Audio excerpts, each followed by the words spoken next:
okay? So that pretty much does it for the War of 1812, and we're going to jump ahead now 8 years to the Monroe Doctrine, okay?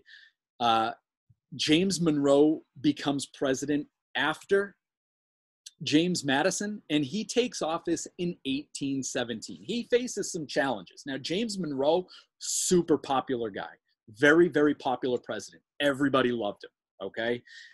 This era in the United States under Monroe's presidency is called the era of good feelings, okay? Monroe is a very likable guy, probably one of the most popular presidents of this era, this time period for sure, but he faces a number of challenges. And one comes from Russia, okay? Russia already controlled Alaska, and in 1821, Russia issues a decree to extend its colonies south into territory claimed by the United States and Great Britain. That's the Oregon territory that we saw on the map. So Russia controls Alaska, but they're looking to exert their control down into that Oregon territory. Meanwhile, a number of revolutions are sweeping across Latin America. Americans cheer as one colony after another free itself from Spain. Okay, but there are rumors that Spain is looking to recolonize that region. Okay, and we remember colonizing means to come from a foreign land and to exert your dominance over those people to create colonies. Okay, Britain then invited the United States to join it in warning European leaders against taking such action, against colonizing these areas. Instead of doing that, instead of creating a joint coalition and joining in with Great Britain at this time, in a speech to Congress in 1823, James Monroe warns that, quote, the American continents, North America and South America, are closed to future colonization by any European powers. And the United States would consider European interference in the new Latin American republics as dangerous to our peace and safety. So the Monroe Doctrine is basically saying, we are closed for business, Europe. You will not come here, and you will not come to South America and colonize these places. Okay, you will not exert your political force on us. We are closed for business. Now, this is what your assignment this week is going to be based off of, the Monroe Doctrine. There is a reading that goes along with it. I'll get to it in a second, but this is where we're going to focus in a little bit, okay? The Monroe Doctrine is big because at the time, the United States didn't really have the clout to be saying, hey, listen, Europe, you're not coming over here and you are not colonizing us, okay? We're still a young country. So it actually works out pretty well that nobody really tested us too much on this.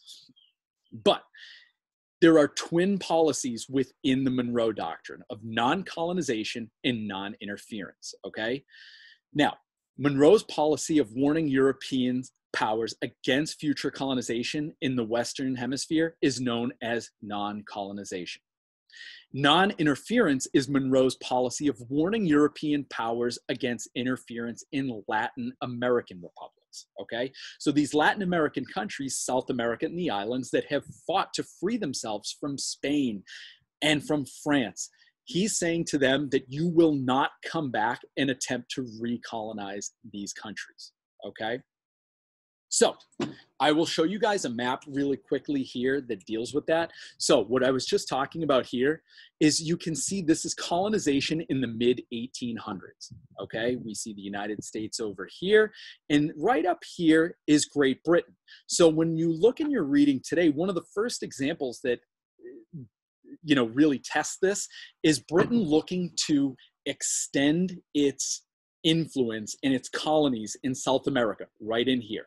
Okay, this is the first real chance that the United States has to sort of exercise or enact the Monroe Doctrine and say, hey, listen, no, they are closed for business. Get out of there, okay? When Britain tries to recolonize right in here, okay? So Britain has a colony in Guyana here, and they're looking to extend its borders over here into Venezuela.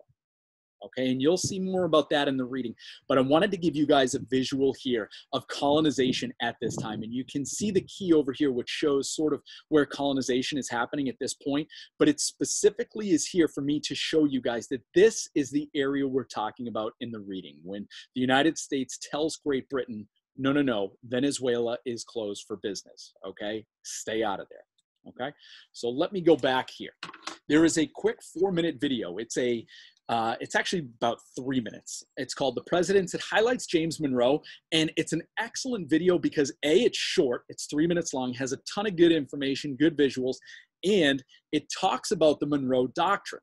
Not only does it talk about the Monroe Doctrine, but it talks about the Missouri Compromise, which we're going to be talking about in just a few weeks, okay?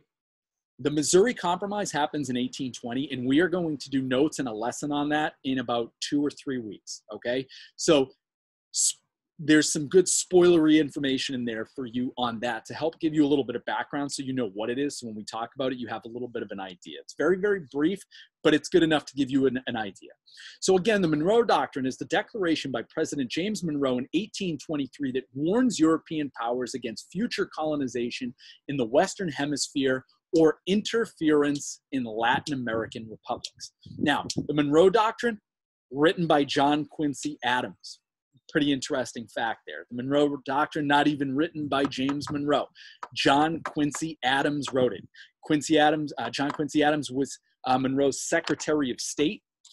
John Quincy Adams goes on to be president after James Monroe, not as popular. It is John Adams's son, interestingly enough. So this map right here is a map that shows you guys sort of what's happening at this time, okay?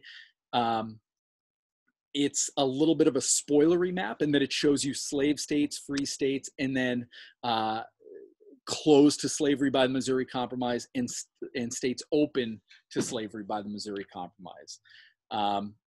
Again, that's in a couple